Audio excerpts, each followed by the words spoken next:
Hello and welcome to the latest episode of the Online Warriors podcast. Hey, it's January. There may be snow on the ground depending on your neck of the woods.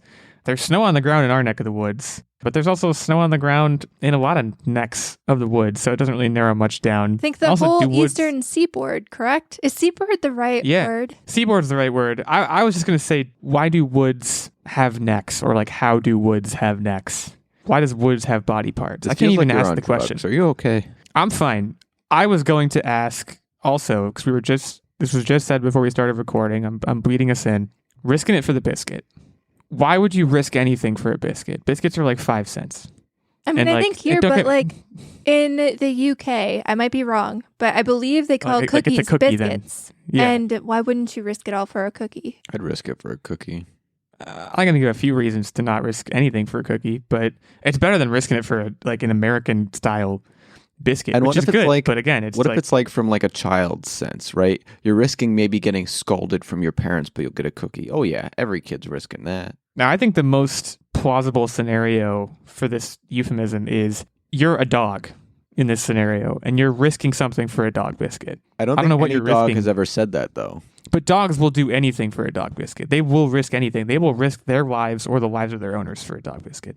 So I think that's when it makes the most sense. But either way, let's risk it for the biscuit. Let's record a podcast. It's not going to be that risky. We're all fine. We're all safe.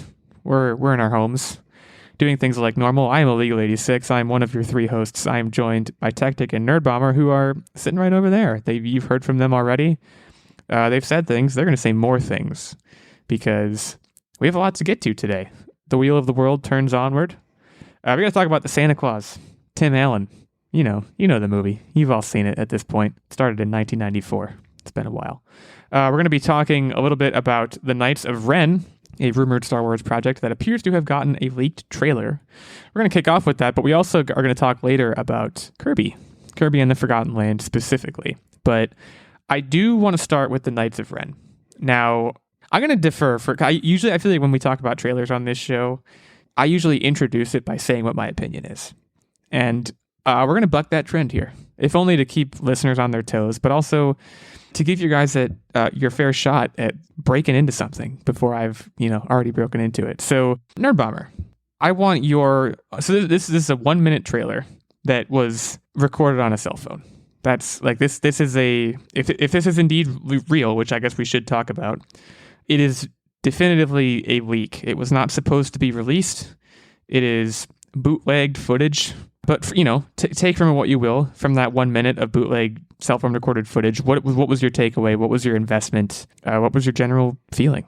All right. So first, to kind of describe the trailer to anybody who hasn't seen it yet, it basically shows a Knight of Ren jumping onto a TIE fighter and then basically cutting down an X-Wing. Did I summarize that succinctly? Yeah. In-air acrobatics. I think he might come out of the... Well, no, he's not, because someone's got to be flying the TIE fighter. He's kind of like on the TIE fighter in the beginning. He's kind of like pops up and he's on it. And then he jumps. The TIE fighter's chasing an X-Wing. And he jumps from the TIE fighter to the X-Wing. And, slice and dices it.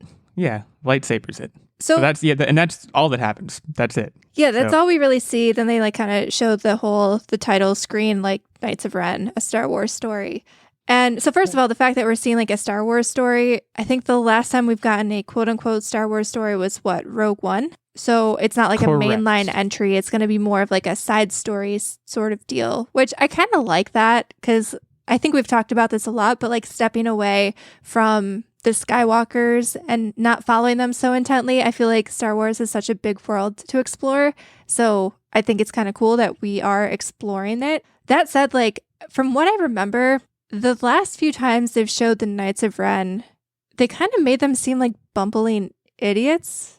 We don't see much of them in general, but I think that's like low level. That characterization. Yeah, they seem more like stooges than like people who have agency and can actually do fun aerial acrobatics, Like they don't seem to be very, like, they're not very threatening or anything like that. The little that we know about them. Like a very mad quickly dog. Dispatched. You can easily outsmart a mad dog, but like it's also kind of vicious, I think would be it. Well, okay, let's give them a little bit of credit. So yeah, mad dogs are vicious. The main combat scene that I remember seeing the Knights of Ren in is in The Rise of Skywalker, which, let's get this out of the way, is not the best. It's not the best. I believe Kylo Ren, at that point, I guess he is Ben Solo again. Spoiler alert, but we're past that point. He does that whoosh thing with the lightsaber where he like grabs it from behind his back because Rey like teleports it to him. If you're a Knight of Ren, if I was a Knight of Ren in that situation, I'd be like, what the hell? I would lose that fight because I'd be flummoxed. I'd be flabbergasted by what happened. But yeah, he dispatches all of them very easily with really no pomp and circumstance. Just okay, it's 4 versus 1 or whatever the number may be, but it doesn't matter because we're nearing the end of the movie and we have to do stuff. Besides that point, though, we don't. How much of them do we even really see? It's like it's nothing.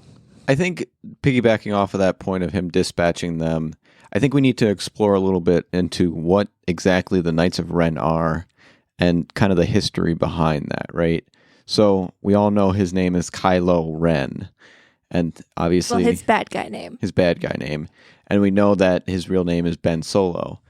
And so there's a talking point to be had there, and that is that the Knights of Ren follow a leader of sorts. And Ben had came in at some point in the timeline, took out their leader, and he became the new Ren. He became their new leader. So obviously he should be able to just spank them because he's their boss. Who's to say, this may be lore and I may not know, I thought he was the first Kylo Ren / the only Kylo Ren. I thought that was just his cool name. But you're saying there was a previous Kylo Ren that The Knights of Ren follow him because he spanked the previous Ren. Okay. Is this coming out of like a comic book? Yes. Sounds like it. Okay. I thought the Knights of Ren followed him because he was Kylo Ren and he was really cool and powerful and bad. Like, they're just, to me, they're just kind of, until this thing is happening, they're just kind of acolytes that you don't really need to know much about. Well, the reason why I wanted to interject that point is because I think what we've seen and what we've been exposed to of them is the end of their timeline.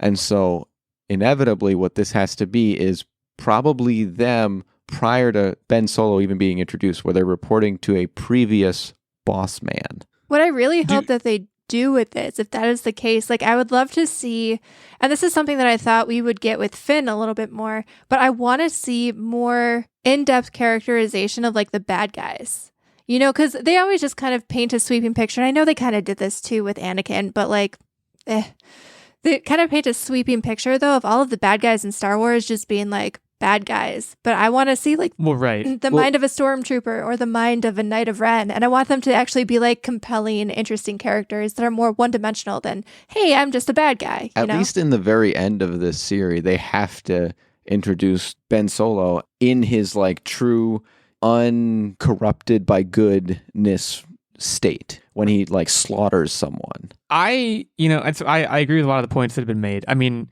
Star Wars does have I wouldn't call it a problem because the Sith are very cool and very evil and like very compelling as villains.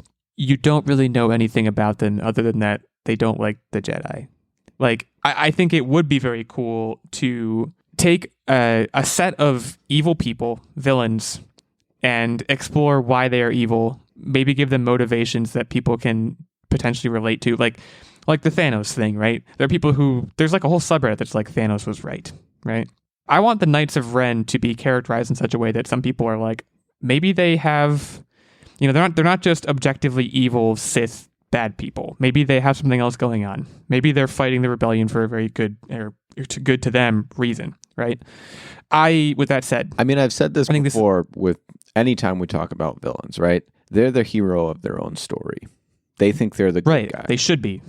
Exactly. I think the premise of this, because we've been hearing about this for a while, I think it's a fantastic premise.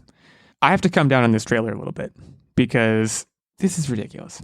But like, I get that this is Star Wars. We don't have to necessarily care about the laws of physics, right? I would like to a little bit. Like, just care a little bit about the laws of physics, and we've departed from that. I mean, assuming they all have lightsabers, though, like, they can use the Force to make themselves flip and flop through the air, right?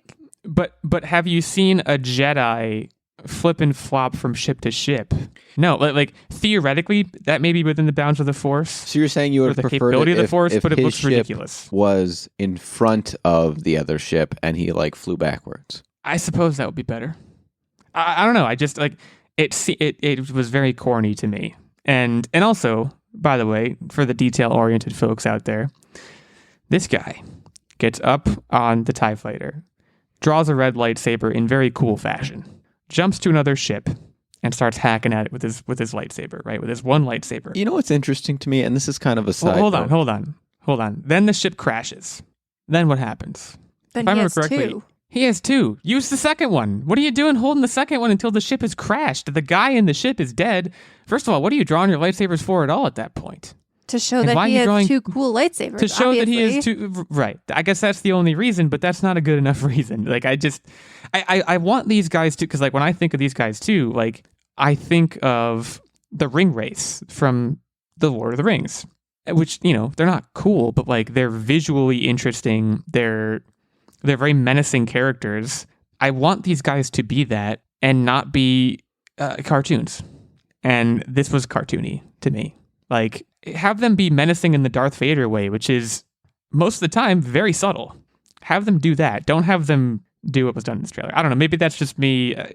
Again, as is my way, it seems like in 2022 so far, just sucking all the fun out of the room with these trailers. But I am what I am.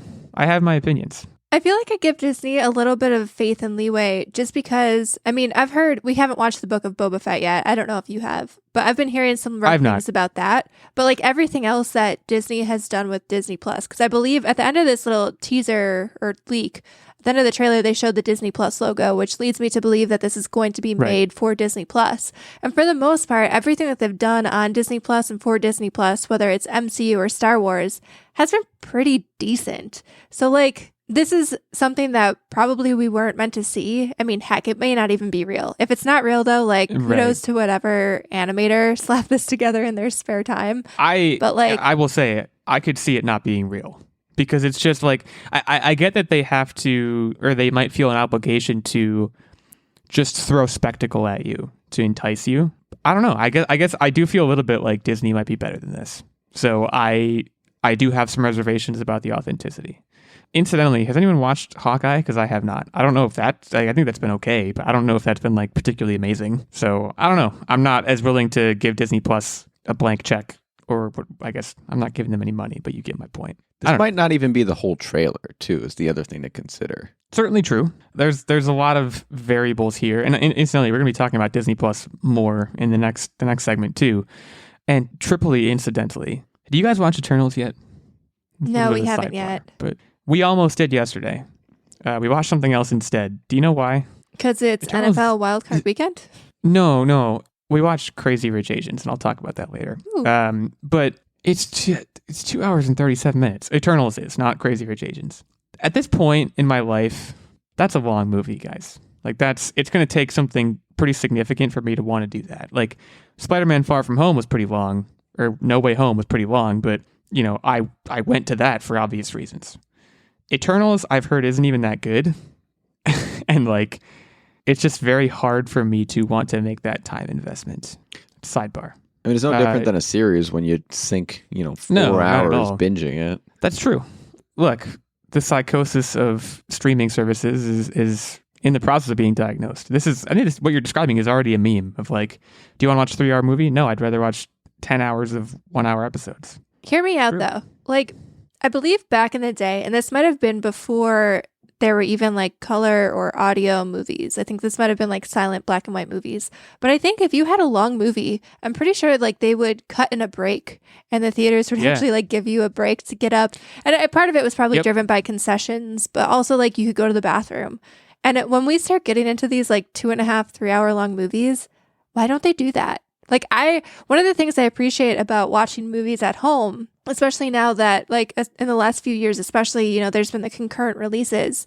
And one of the things that I actually really loved, You could pause. right, was when we were watching the Snyder Cut, we paused it several times. We were like, okay, this is like a 5-hour waiting movie. Like you're only human. Right. You have to pause it at some point. But like also we do that during like 2-hour movies, and it's nice, like halfway through you get up, you refresh your popcorn and your drink, and you don't miss anything, and you don't feel like a rush to run to the bathroom because you want to miss I'm something. gonna find a little MP4 file of those cartoonish snacks saying to go to the lobby.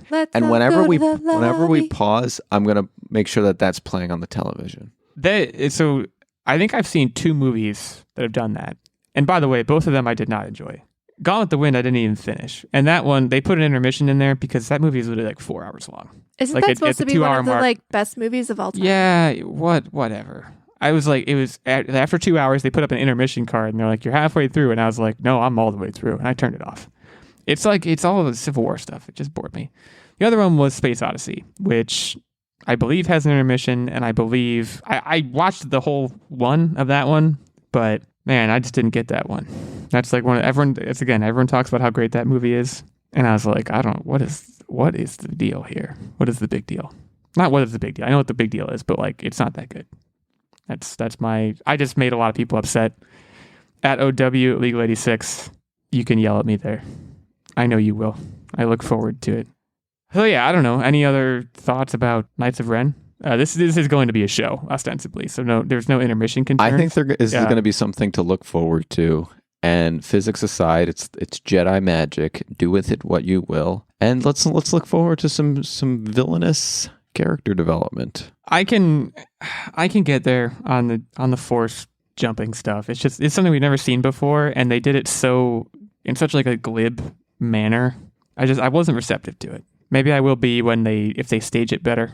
I don't know. I guess I'll leave it there. I mean, we don't have a release date for this yet. This is, again, a leaked video.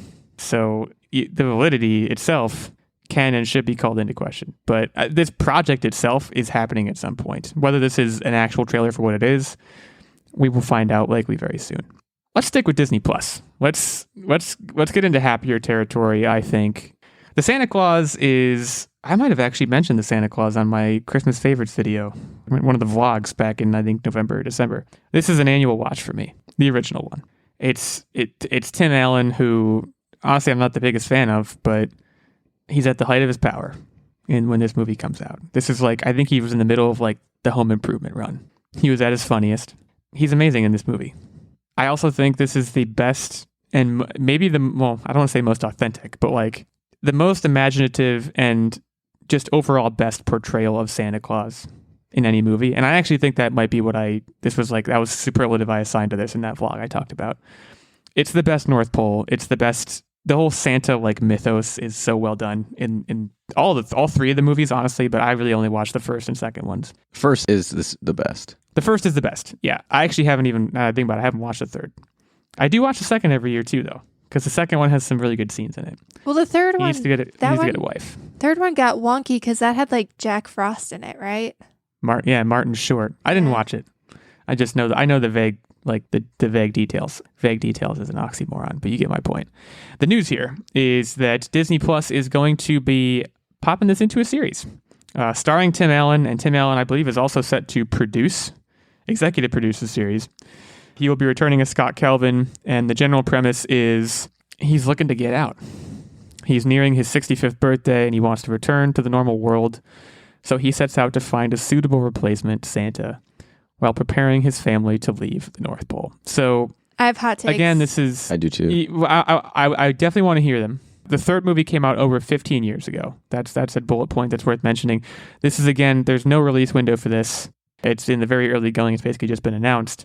I assume one or all of your hot takes on this are who is the next Santa Claus? Yeah, that is one of my hot takes. Okay, well, let's hear it. Because nothing / no one comes to mind here.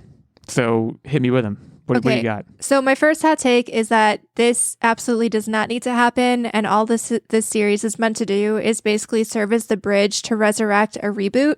And I don't know how I feel about that, because the classic movie I feel like shouldn't be touched. Even like the third movie, by the time I got to the third movie, they made him into like a doll or something, and I didn't like that.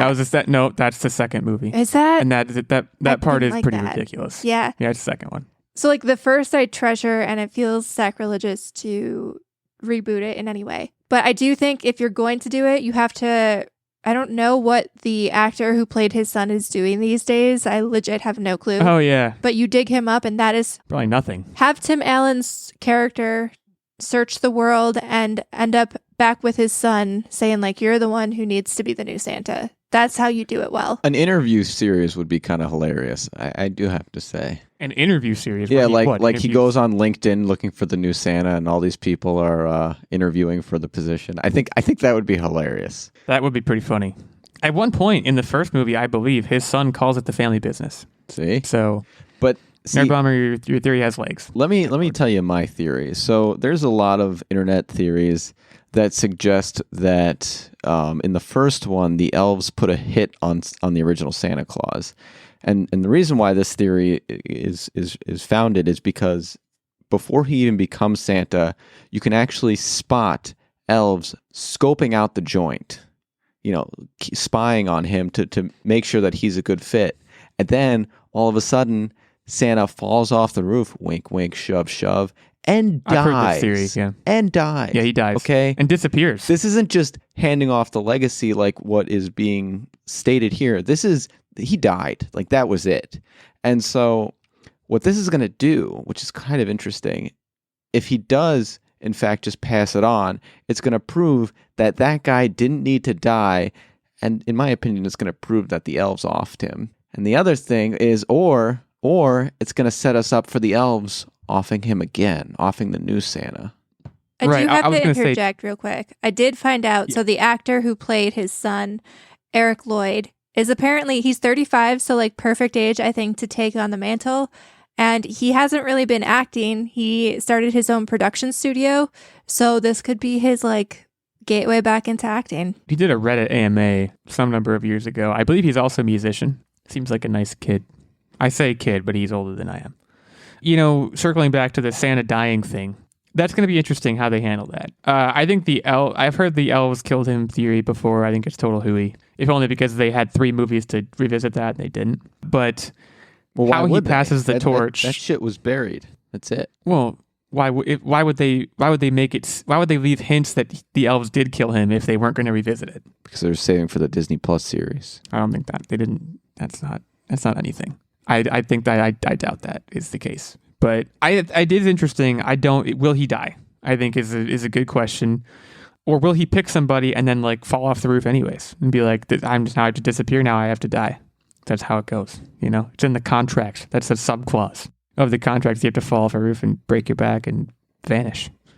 I don't know. As far as future Santas, it's probably going to be Tom Holland. Bernard the Elf needs to show up as well. Or Marky Mark. I want Marky Mark. Robert Pattinson. Marky Mark does do good family movies. I'll throw that out there. He did Instant Will Ferrell Family. Might be too old. Yeah, Will Ferrell is pretty... Isn't he the same age as Tim Allen? He'd be a great or Santerview interviewee. He would be a fantastic Santerview interviewee. I do think he'd be very good. Jim Carrey could probably do it. It'd be totally different. But he's got the energy for it. But that's the thing. Tim Allen didn't really have the energy for it. His character in the movies was kind of like, I don't have the energy for this, but I guess I'm stuck doing this. And that was part of what made him so endearing when he finally came around and embraced Christmas. Yeah, he was just like a naysayer. That was kind of his whole charm and shtick. And it would be interesting because if he's actively looking for a replacement, he's not going to find that in anybody because the people he's looking to replace him will be people who are like all about Christmas, I can see that's an interesting too. I love Rob Lowe. Rob Lowe, by the way, man, you got to get off these shows you're doing. Have you guys seen the commercials that Rob Lowe is in right now? Isn't he in 911 or something like that? 911 Lone Star. Hey, people love that stuff though. There's a reason those shows are still in the air. You can tell in the commercial, he's not even trying to act. He's just like, I'm going to show up and read the lines. Maybe he doesn't want to try. Rob. Maybe he just wants money. He might just want money. That might be where we are. Nicolas Cage. There. The book is closed. Nicolas Cage is going to be the next Santa Claus. I feel you like can book it. He has already made one of the better Christmas movies, though. Don't tarnish the Nicolas Cage Christmas Such tradition. a good movie. That's an amazing movie. And The Family Man. If anyone doesn't know what we're talking about, I may have mentioned this movie too in my Christmas video. One of the best Christmas movies ever. Definitely in my top 10 Christmas movies of all time. Probably my top 5, honestly. That's another annual watch I feel like it goes under the radar. Definitely does. I think a lot of people are probably Googling right now, what the hell is this movie that I just mentioned? And I'm happy about that, honestly. So yeah, this one again, no release date for this. This was just announced. Before we move on, any other future Santa Clauses that we need to... You know who else would be good? You know who's just... he seems like a nice guy. It's a deep cut, but Greg Kinnear. You know Greg Kinnear? Oh yeah, that could work. He'd be a great Santa. I think he's got that X factor, you know? He's got the goods. You gotta be nice. You gotta be... Like, it's even like... Tim Allen was grouchy and like he was a naysayer, but he was nice to the children, you know? That's obviously the number one characteristic you need probably to play this role convincingly. So, Tim Allen, tweet at me. Well, no, DM me. Let me know secretly who's going to be replacing you. And I promise, wink, wink, that I won't announce it on the show. Right now, we're going to go to break. We have a sponsor to shout out. But before we shout out a sponsor, we have to shout out our knights. Or our knight in particular, Stephen Keller. Stephen, here's to you. Your seat at the square/rectangular table at which our knights sit is still yours. We kept it warm for you. Do we keep the seats warm for the knights? Or is that like weird? No, we bought a bunch of those. You know how like for cats they have that little like seat warmer thing and it makes their bed look nice and warm and toasty? We have that in all of your seats, guys. It's great. One of my girlfriends in the past. I was going to say, you have multiple girlfriends? What? Previous girlfriend, I bought her like a cover you put on the seat to your car and you plug it into the cigarette lighter and it acts like a heated seat. Guess what happened, guys? It didn't work. Steven, we won't do that to your seat at the round table. Steven has been supporting us here on the show for quite a long time. He is a knight. He's at the peak of our subscribership on patreon.com/online warriors podcast. Go check us out there. As a result of his knight subscribership, he gets access to the monthly secret segment and vlog, of course, but he also gets input into the weekly game segment, which Techtic is hosting this week. I have no idea what it is. He also, of course, gets the occasional guest spot on the show, as well as this producer shout out. He's a producer. It's where you want to be, but if you don't quite feel like you have what it takes to be a knight, it's understandable. You can be a squire. I believe the squires are the people that hand the knights swords. So you would like take care of the swords, make sure they're sharp and everything. You get access to the monthly secret segment and vlog, of course. And there's also the pages, which get you access to the monthly secret segment. I don't really know what the pages do. I don't know. Google that, I guess, if it sounds like your cup of tea. Hit us up on the page level.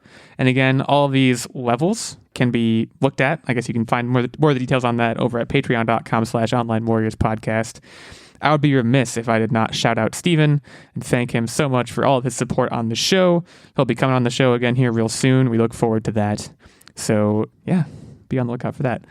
Thanks again to Steven. We'll take a short break now to shout out a sponsor, and we'll be back to talk about Kirby.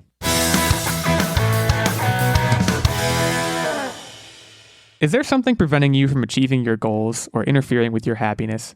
You can check out betterhelp.com/listener to get some help. We're recording this episode on, statistically, this is true, I'm not making this up, the most depressing day of the year. It's called Blue Monday. It is typically the third Monday of the month. I guess it was invented by a travel company, according to Wikipedia, but it is the most depressing day of the year. Look, this time of year, the holidays are right behind us. We got the low light of winter to deal with, and you may need a little pick-me-up. BetterHelp can assess your needs and match you with your own licensed professional therapist. You can connect with them in a safe and private online environment. You can start communicating with them very conveniently in under 48 hours. And it's not a crisis line. It is not self-help. It's professional counseling done securely online. You can send a message to your counselor anytime and you'll get timely and thoughtful responses. Plus, you can schedule weekly video or phone sessions, all without having to sit in an uncomfortable waiting room. BetterHelp is committed to facilitating great therapeutic matches, so they make it easy and free to change counselors if needed. It's more affordable than traditional offline counseling, and financial aid is available. The service is available for clients worldwide. You can find particular expertise you need online. They have licensed professional counselors specializing in depression, stress, anxiety, relationships, sleeping, trauma, anger, family conflicts, LGBT matters, grief, or self-esteem issues. Anything you share with them is confidential, it's affordable, and there are testimonials posted daily on their site.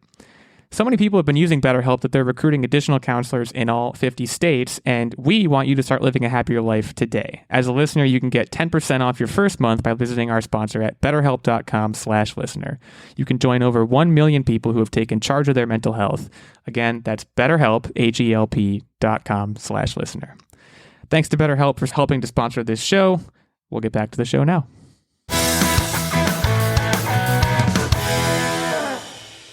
All right, we are back to talk about Kirby and the Forgotten Land. This has just been announced. It's coming to Nintendo Switch on the 25th of March in Kirby and the Forgotten Land, which looks like a 3D platforming adventure for the Switch. We join, of course, our powerful and cute hero, Kirby. Is Kirby cute? Have we decided that? Kirby is definitely cute. He's adorable. He's a pink circle. I don't know. He's adorable while simultaneously being nightmare fuel, if you think about it. So I have never played a Kirby game. And if that's a startling admission, I'm not sure that it should be. Are you guys Kirby fanatics? I'm trying to figure out. What do you call I've played multiple Kirby games, both 3D and 2D platforming styles, as also the racing Kirby games that I've played, where you fly around on stars. I'd say that I'm pretty privy to the Kirby Dreamland, if I may. This year is the 30th anniversary of the Kirby series. It's been around for a while. Oh God, now, it's Kirby, as old as me, or I'm as old as Kirby. Oh, I don't like that. I do know Kirby, I believe, is named after the lawyer who helped them. There was a lawyer who helped Nintendo out of a jam because Donkey Kong, I think whatever studio it is, I think it might be Universal Studios, came along and was like, that's too close to King Kong. And they were like, no, it's not. And Universal's like, yes, it is. And Nintendo was like, we need a lawyer. And they got this guy, I think his name is Jack Kirby. Or something like that. Jack Kirby might be the guy who worked with Stan Lee. I don't know. One of them. His name was Kirby, and they, as a thank you, they named a video game character after him. So that's the namesake. 2-player co-op play on the same system for this one. That seems like it may be a new addition. I mean, Kirby, typically, there's only one Kirby, right? So I'm enticed by that as a lover of co-op, and specifically as a lover of couch co-op, which this is. What I fear. Did you guys play Luigi's Mansion 3? Did you play the co-op of Luigi's Mansion 3? Yeah, that's what I was gonna say. I'm glad you're already alluding to that. Well, no. I mean, whoa. It wasn't good. Oh, you heard me. Luigi's Mansion was fantastic. Okay. The game is amazing. The co-op mode was happy. Co-op was also fantastic. Here's. I thought you were gonna go down another route with this, and I'm gonna reel it in a little bit. So I went where I went. I'm not gonna apologize for and I think you should calm down a little bit. What my one frustrating thing about Kirby is not going to be the frustrating thing about Luigi's Mansion, because in Luigi's Mansion, yes, you didn't get two Luigis with equal power. Someone has to play as the Jelly Boy. But here's the beauty of the way that they did that is the abilities that Luigi had. The Jelly Boy had their own special, unique things that made it great, and it forced you to work together. Yeah. You had to plan it out and cooperate. It wasn't just two people on a screen. You had to plan, I'm Jelly Boy, you're not Jelly Boy. So what can I do and what can you do? And both of you had the ability to suck and fight ghosts naturally. Yeah, you do. The problem that I see with this co-op is you had one person would play as Kirby and the other person would play as generally the generic NPCs that you see in that world. And the problem with that is you play Luigi's Mansion to enjoy sucking. You play Kirby to enjoy sucking. You're making this way too easy. If you're the... Are you trying to do sex stuff? No, I'm not. Would you guys stop and grow up? If you're just the generic little waddly guy, you're not going to be able to enjoy all of the abilities that Kirby has, and it's going to take... You're ultimately going to set up player 2 to be envious of player 1, is what it's doing. I wish that they would do co-op and have you be blue Kirby, red Kirby, pink Kirby, yellow Kirby, whatever the heck. Just do two Kirbys. Sheesh. I don't agree with your characterization. That I remember my fiance and I played Luigi's Mansion 3 in co-op for 10 minutes, and we were like, "This is dumb. One person has to suck." And I don't mean suck like suck. I mean they're bad. I remember that very vividly, having that thought. Maybe I don't know. Maybe I'm wrong, but I thought the co-op for that game was half baked. I don't think you played that long enough then, because there are abilities that Gooigi has that really highlight and make you excited to be player 2. Please call him Jelly Boy. It's Gooigi. Show some respect. I want to talk about the name of, I guess they're NPCs, Waddle Dees. Apparently Kirby is trying to rove around an unknown land and save Waddle Dees that have been kidnapped. That's an amazing name. Big fan of that. There's a new trailer for the game. I don't know. Is it that it's too cartoony? I don't know. There's something about this. I mean, it's true to Kirby. My only exposure to Kirby is Super Smash Brothers, which is very different. But do we know what he is? What is he? It's just unincorporated matter? I have no idea. I used to know his backstory. Oh, God. I'm getting sciencey with this, but look up his backstory while I make a comment. I will say, like, in terms of it being too cartoony, it definitely kind of is, but I feel like that's how most Nintendo properties are. And even, like... It's a fine line. Yeah, it's a fine once you line get for sure. past the cartooniness, you can have a lot of fun with Nintendo games. And I feel like people might look down on Nintendo games in general because they're too cartoony, but they're maybe simple, but also super, super fun because they're always very tight and well done. I'm trying to think of like a first-party Nintendo game that wasn't really well developed, and I'm struggling to think of one. Luigi's Mansion 3, to be clear, it's amazing. It's an amazing game. It was like when I first got my Switch, it was the first game I got that reminded me, because I hadn't played a Nintendo console in a long time, it reminded me like, holy crap, Nintendo can get it. Like when they put out a first-party game, they put out a first-party game. Like it's just, man. Metroid Dread, same situation for what it's worth. It's just I played it, I was like, holy crap, they still got it. Second player, when you play co-op, the second player plays as Bandana Waddle Dee. I mean, I'm okay with that. I want that name. I want that to be my name. Can I change it? Is Illeagle 86, is that up for change? Can I be Bandana Waddle Dee? Go for it. It's just too hard to say. It's too hard to say. Well, you could be I'll think of something BWD. else, though. BWD's not bad. Guys, March 25th, Kirby and the Forgotten Land is coming. We got a little sidetracked there, but it does look graphically impressive. It looks like a 3D platformer that you're going to get a lot out of on the Switch. So go check out the trailer for that. And if you're a Kirby fan, get hyped. And also explain to me what Kirby is. Actually, Techtic, I think, have you been doing any research over there? Do you know what Kirby is? Do we know? It's all speculation of his species. There's only 2 known that aren't clones, and it's him and Meta Knight. And even Meta Knight being a Kirby species is speculative because of the wings that he uses. I was going to say, I did not even... Whoop, whoop. I know about Meta Knight. I didn't know that there was any relation. I guess it makes sense from a physical perspective, but that's fascinating. I would have thought there would be a whole like Wikipedia about Kirby, and like Kirby was formed when a asteroid crashed into a piece of bubblegum, like, you know, that kind of thing. He looks like if an asteroid crashed into a piece of bubblegum. What if he's a piece of bubblegum? Because he can inflate himself and like boing around. He can suck other things in, as bubblegum is wont to do. If you know what Kirby is, or who Kirby is, at Online Warriors 1, at OW Illeagle 86, at OW Techtic, at OW Nerdbomber, hit us up there. We're going to transition into What Are You Up To Wednesday. My main point, I already said, I watched Crazy Rich Asians. And so you guys watch this. You talked about this on the podcast, I believe. Yeah, I think we might have seen this even in theaters back when it first came out. Like, I don't know if we went to see it in like a Regal AMC situation, but I think we love our $2 budget theater. And if you wait like an extra 3 weeks after a movie releases, they have it. And so awesome. I think that's where we saw it. So this was a good movie. It wasn't amazing. Like, what am I missing here? Because when this movie came out, it was Buzz City. There was hubbub about this movie, and like it was perfectly good. It was fine. To me, it was a romantic comedy that was maybe a little above average.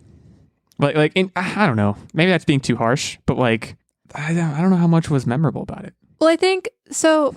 It kind of hit 2 things. First of all, there's not a lot of rom-coms in the last like 5 years. There haven't been a lot of rom-coms, period. So I think that kind of helped fill the niche that needs filling. I mean, we've been getting like Netflix and Hulu rom-coms, but it's not quite the same. You know, it's not that big budget. I'm gonna take my mate out on Valentine's Day to go watch this movie. And also, it was cool. The fact that it was in Singapore was the part that was coolest. Yeah, I think like, Singapore is one of those places I want to know more about it. And I don't. One of the other thing that it really hit on, I think, was diverse representation in a movie. Like this is, I think, I don't remember because the movie came out so long ago, but I believe it was touted as one of the first times that it was like an all Asian cast. You know, 100%, I believe. And one of the first times an all Asian cast movie has released in America and been successful in America. I think that was the big caveat because obviously, you know, Asian nations have their own movies and. That like obviously yes, this is not the first all Asian actor movie in the world, but I think in terms of making it big in the Western movie scene, I think it was a big deal for that reason. Yeah, like let's be clear, like America sucks at representation of other ethnicities. I mean, look at The Last Samurai. Wasn't that Tom Cruise? Right. Like it was Tom Cruise. What? Oh, by the way, that's a good movie. But yeah, I also think this movie, it was supposed, one of the like morals it was supposed to instill was like being rich isn't the best. But the whole time I was watching, I was like, being rich is the best. Like, I was like, this seems awesome. Based on a book, that book series, I did some Googling afterwards, and they are coming out with a sequel, by the way. I've read all 3 books. It gets wild, man. Oh, yeah, it seems does. like it gets. I was like, I did some. It was like incidental. Like I was Googling just like Crazy Rich Asians too to see what's going to be a thing, and they're like, the Google like people also search for. I don't want to spoil anything, so I won't say what I read. But it was just like an instant spoiler of like, what that happens? What the heck? I'll watch the second one definitely. It's just like I think I went in with expectations that were too high because I heard so much about this movie when it came out. I don't know. I expected Hitch, and I didn't get. Whenever I go into a rom-com, I'm like, maybe this will be the next Hitch, and it never is. Invariably, it's not Hitch. I love you, Will Smith. Yeah, I mean, it was pretty good. I'm probably coming down too hard on it. I was expecting to have my socks knocked off, and my socks were on my feet at the end. Other than that, what do I have going on here? I'm continuing Spiderman. Still going. Techtic, when you played it, did you feel like it had lost a little bit of its luster?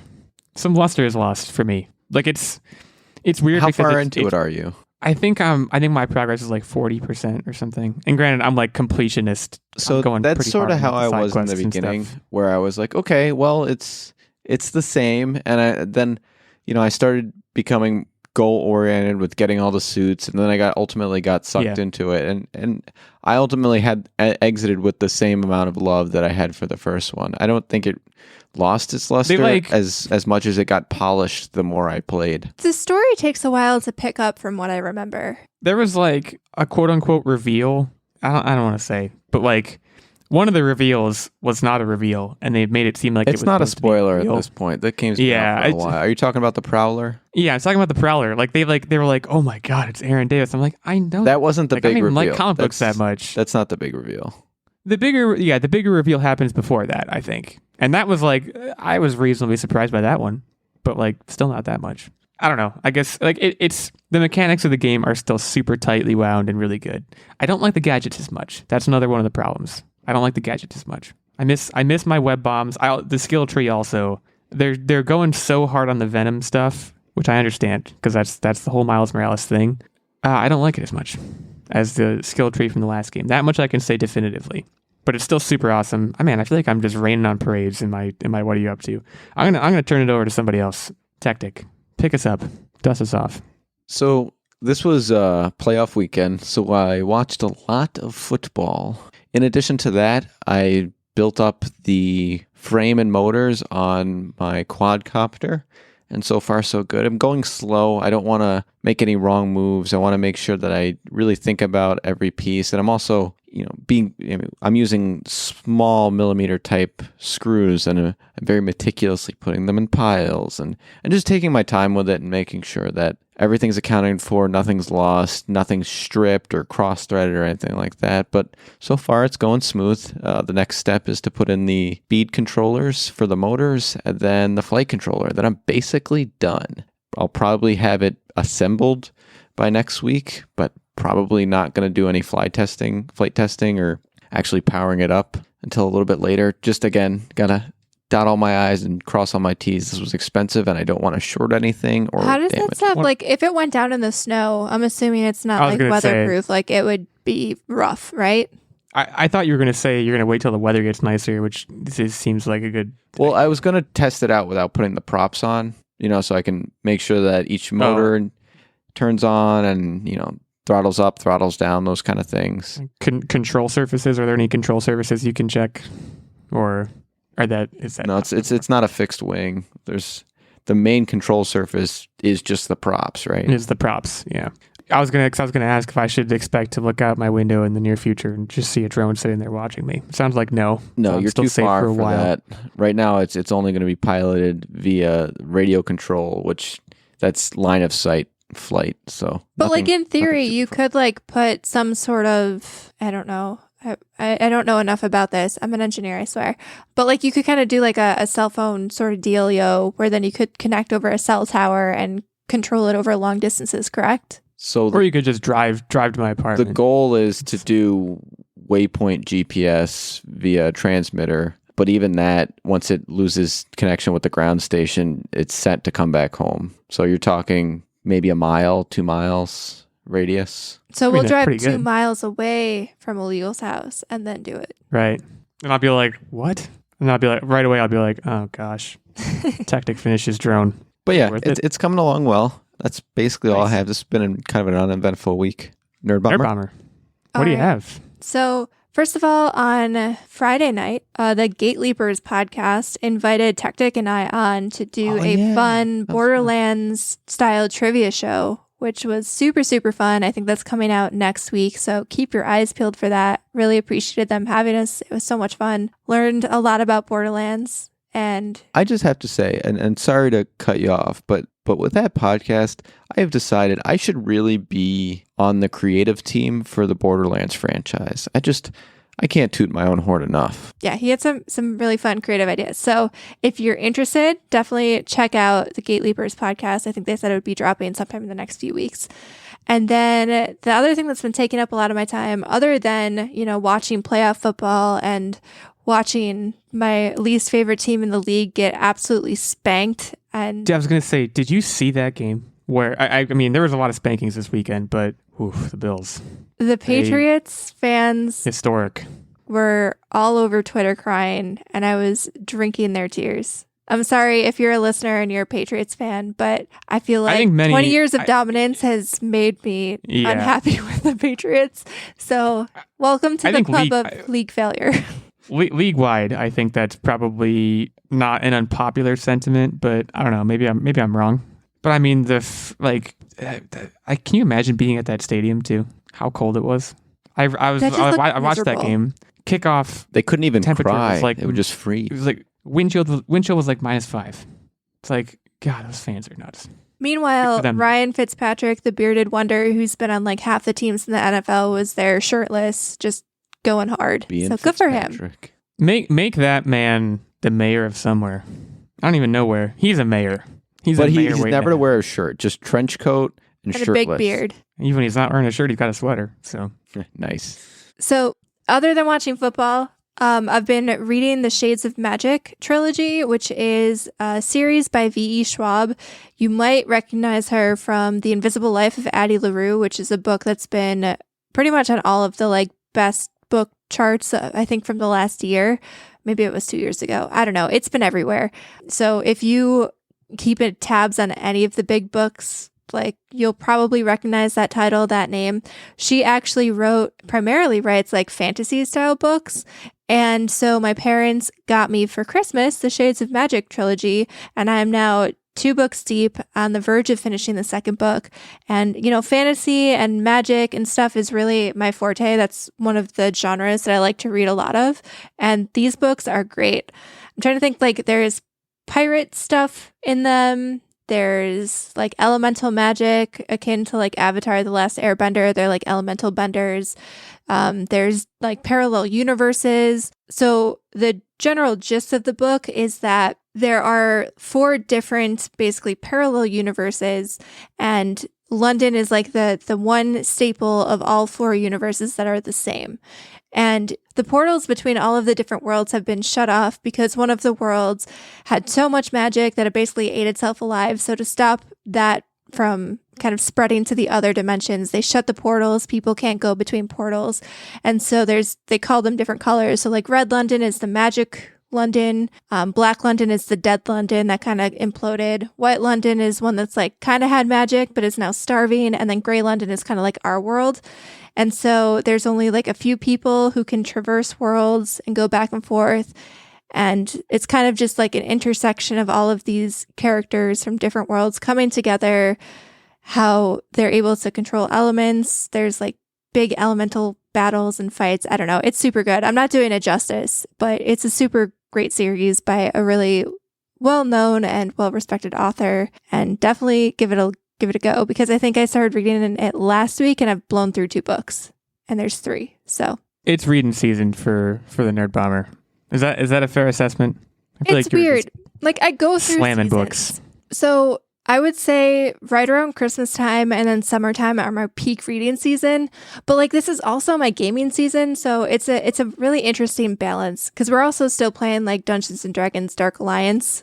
I feel like we talked about that last week, and I don't have a lot more to add on that. But somehow, I don't know. I think being inside or being in my pool, those are my two big reading things. When like spring and fall come around, I feel like I've got too much going on because, we're like taking care of business. Yeah, there's just a lot going on. So taking care of business. Wow. Well, there's like that, but those are like the transitional seasons. So you're like pulling stuff out and getting your yard ready or putting stuff away and getting ready for winter. There's just a lot happening and holidays and all that kind of jazz. Right. There's the harvests and everything. Well, keep reading. Guys, reading's good for you. Can that be our PSA? I know it comes at the end of the... Well, no, Techtic gives the advice. Techtic will give the advice later. But that's side advice. Just go read a book. It's good for you. It's good for the brain. Techtic, you have a quiz. I do. And the topic is Edgar Allan Poe trivia. Ooh, the Raven saith something. Because you want to know why? His birthday's coming up. His birthday's the 19th. Oh. And this might come up in the quiz. I watched a whole video, shout out to BuzzFeed Unsolved, amazing video series, by the way, about how he died. A lot of mystery surrounding how he died. There is, and we'll get into legitimately. Yeah, okay, go ahead. So, as I said, his birthday is coming up. It is January 19th. What year was he born? And we'll start with Illeagle. Yeah, this was I think he was too young to be in the Civil War, but he was close. 1854. He was 11 when the Civil War was really civil warring. I think that's what what happens. 1854. I feel like it was before that. I'm going to say 1600 to give myself a big enough buffer, but I think it was definitely before that. I just don't want to bust. So that was a smart move. He was born January 19th, 1809. So Nerdbomber gets it. Oh boy, I wasn't even close. This is going really well so far. So he lived a life. And with that, how old was he when he died? Back in the day, they didn't live that long, right? And didn't he died of some it wasn't natural causes. Something happened. I feel like I learned this at some point in English class back in the day, but I don't remember. You might have watched the video. You might have watched the video that I watched. I feel like I'm going to lose this. I'm going to say 50. I don't know. Oh, he's way younger than that. He was 30 or something. I'm going to say 20, but that obviously that's undercutting it, but yeah. Oh yeah, it's severely undercutting it. So he was 40. He died October 7th, 1849. And it was, some of the causes include just alcoholism. Some say suicide. Some say rabies. There's all sorts of different theories. It's quite. He was found unconscious, basically half dead, outside of a polling place. People think he might have been forced to vote. It's the most interesting story in the world. You should go watch that video. I'm serious. Anyway, it's 1-1. I closed the gap. So one of the things he's most known for is his poem, The Raven. In this poem, how many times is the word nevermore used? That's a great question. This is a good quiz question. This is top tier. I'm going to blow it. But I'm going to say 13 because that's a fun number. And it seems like a very Edgar Allan Poe thing to do, to have it 13 times. That's a really good answer. He said it in threes a lot, right? I'm trying to remember. I have no idea. I've read the poem once or twice for school, probably. Did it? He either said it in threes every time or just at the end said it in threes. Oh. I think the Raven quoth. He quoth. I think that word is in there, quoth, but I might be making that up. Anyways, good luck. I'm going to say, screw it. I'm going to say 14. What do I have to lose? That's garbage. So you both busted. Ooh. It was said 11 times. Oh, man. My other answer was going to be 9. I screwed myself. Yeah, I don't know why you just didn't go low. Keep it safe. You wasted the +1. That's critical for the team here. Okay, so we're all tied up at one bust. Right. In 1836, Poe married his cousin, Virginia Clem. Oh, I forgot this was a thing. How old was she when they wed? I feel like I keep saying back in the day, but they used to wed their women young. I'm going to say she was 17. It's younger. This came up in the video. This is gross. I'm going to say 10 because I think it's 13 or something. Yep. No. Yeah, was it 13? Yeah, she was 13 years old. And yeah. Sadly, she died of tuberculosis 11 years later. So just all around, just terrible. Okay, good.